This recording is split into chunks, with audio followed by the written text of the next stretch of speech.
Hello, this is Diana from Yarneddies here with a quick video to demonstrate how to crochet a 3 double crochet cluster stitch. Begin like you would a regular double crochet. Yarn over, insert your hook into a stitch or chain space. Pull up a loop, then yarn over and pull through 2 loops. Now you have 2 loops on your hook. Next, yarn over, insert your hook back into the same stitch and pull up a loop. Pull through 2 loops. Now you have 3 loops on your hook.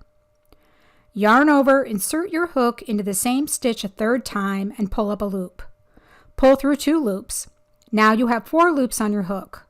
Yarn over and pull through all 4 loops. Depending on the pattern, you may or may not chain 1 between cluster stitches. Thanks for watching this Yarneddies crochet quick tip video. Please hit the like button and click on subscribe for more crochet quick tips.